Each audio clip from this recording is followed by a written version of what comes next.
Kini saya berada di Bandar Pedah di seberang Perai. Kenapa saya berada di sini? Ini salah satu tugasan untuk segmen khas Bola Mamak, iaitu Komuniti Bola Mamak.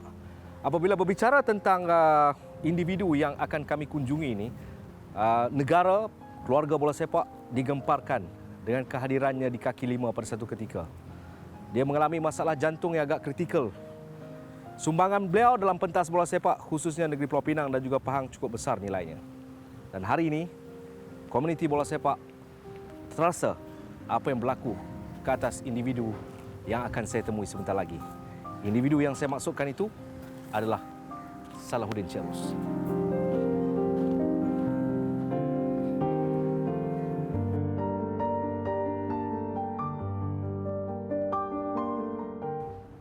Baik, seperti yang saya janjikan, komuniti Bola Mamak hari ini mengunjungi bekas pemain pasukan Pahang, bekas pemain pasukan kebangsaan, pemain pertahanan di era 90-an, Saudara Salahuddin Chairus.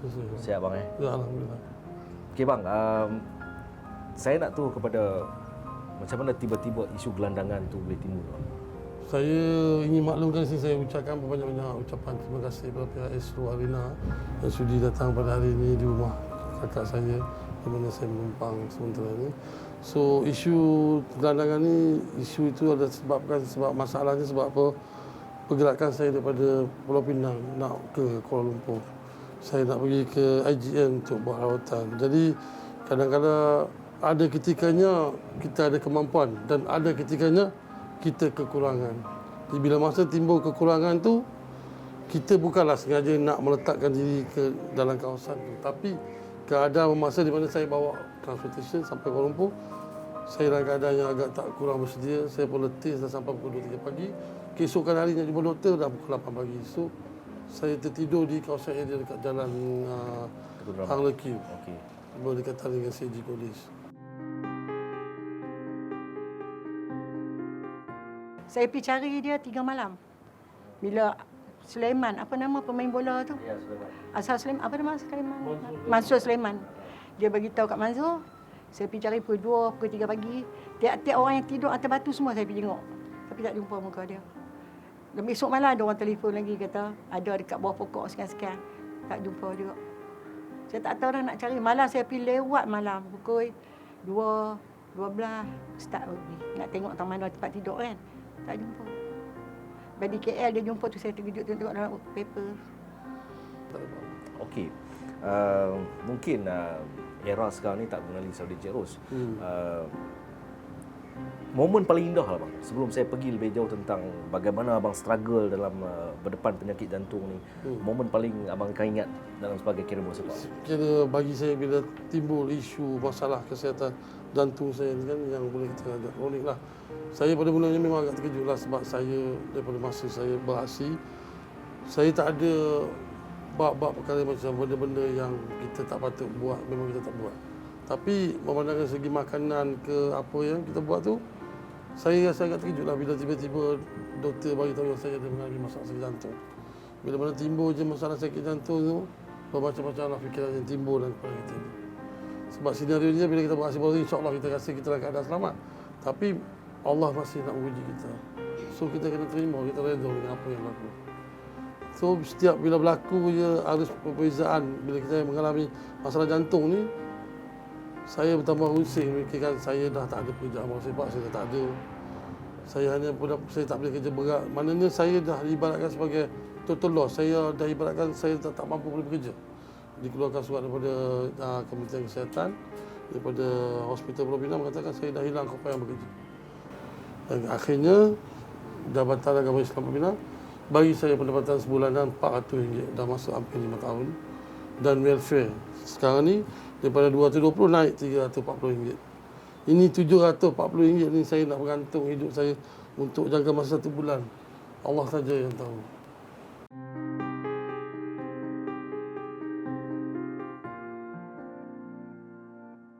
Tolong juga. Tapi kami ada 3 beradik je.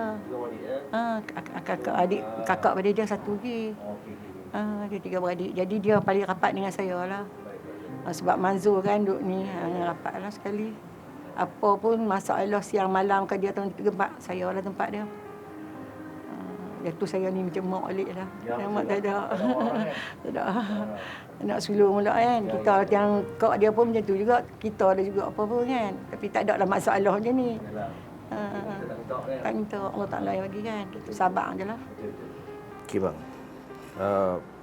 Bila kita dalam keadaan susah ni, penerimaan masyarakat Ya, saya. sukar bang, Ya, saya faham. Sukar. Macam mana abang melalui semua ni ya? Kalau saya sendiri saya dengar pun saya macam mana abang face benda semua ni? Bagi saya, dulu Allah bagi kita satu kesenangan. So, whatever yang kita ada, kita mampu, apa yang ada kita simpan. So, gunalah apa yang ada yang masa kita ada kemampuan. Tapi bila masa kita dah tak ada kemampuan, so saya pula tiba-tiba pergi ibaratkan hidup dalam gelandangan. Saya nak meneruskan perjalanan hidup ni, Allah saja yang tahu. Siang malam, saya menangis, tak ada siapa yang tahu. Saya duduk bilik, saya baca, saya mengenang, saya berdoa kepada Allah. Agar ya Allah kau pemudahkanlah perjalanan hidup saya ni. Untuk saya, untuk anak masa hadapan. Sebab saya ada anak 3 orang, macam-macam dalam pikiran saya. Bila mana masuk phase yang kedua, 1,5 bulan selepas tu, kita kena buat ujian makmal, kita kena buat angiogram ke, nak buat MRI ke, nak buat stent test ke apa ke. Kos tu dah boleh putih hampir 3,000 ke 4,000.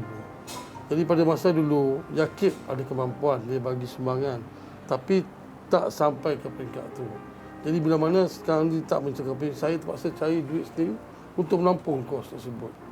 Kadang-kadang kita pergi minta dengan orang ni, faham-faham je lah. Kadang-kadang orang syarikat boleh bagi, tak bagi memang tak ada. Kadang-kadang ada ketikanya sampai saya sendiri tak pergi jumpa doktor. Sebab dia saya tak mampu. Sebab masa setahun lepas, pihak yakin tak dapat bantuan daripada Kementerian Sukan, masa tak dapat. So, kita tak dapat, so kita terpaksa pergi cari modal sendiri. Macam mana saya nak cari modal bang kalau sekali saya rawatan 2,000, kalau 6 kali 12,000, mana saya nak cari duit 12,000 tu? Kawan-kawan macam-macam. Kawan-kawan ada lah yang boleh bagi 50, 100 bang, sekali-sekali boleh bagi bang. Dia pun ada komitmen masing-masing dan kita faham mana-mana kawan, sahabat kita tahu keadaan dia pun ada situasi dia pun ada keluarga dia. Ibarat saya duduk menumpang sama kakak saya, ada kakak saya pun saya tahu keadaan kakak saya macam mana. So kita tak boleh nak force siapa-siapa. Cuma kita ingat kepada Allah, berdoa Allah pemudahkan perjalanan kita ni.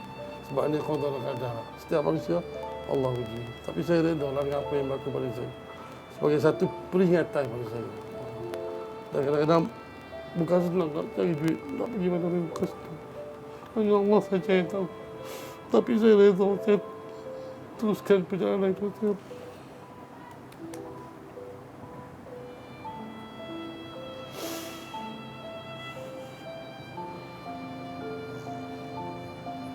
So sampai sekarang ni abang masih lagi buat dekat AJM? AJM, kadang-kadang saya pergi KPJ lah. Kadang-kadang saya pergi buat rawatan Islam. Rawatan Islam tu di mana saya berpulang. Kadang ada ustaz dia bagi Al-Quran untuk saya rawatan Islam. Tapi alhamdulillah lah, yang mana saya pergi tu so far, saya bersyukur. Saya minta doa kepada Allah.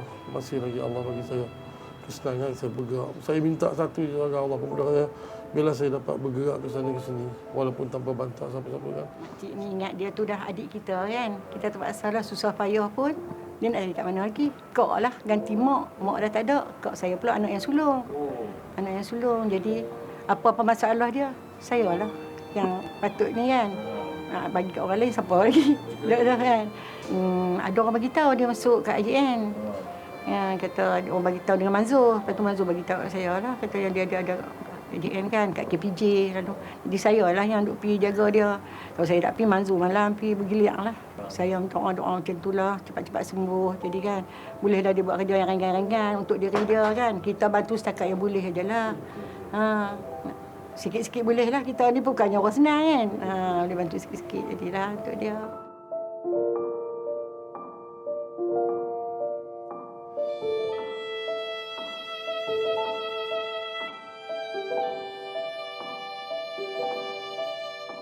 Okay bang, apa pun kita doakan moga abang cepat sembuh, segalanya dipermudahkan. Ini bukan perakhiran bang. Abang kuat bang. InsyaAllah. Abang kuat. Ini mungkin sebahagian daripada cerita kehidupan nasib seorang pemain bola sepak. Kami di Bola Mama menerusi segmen Komuniti Bola Mama akan terus menyelusuri cerita hidup, nilai segala-galanya tentang bekas pemain bola sepak kebangsaan. Semuanya di Bola Mama.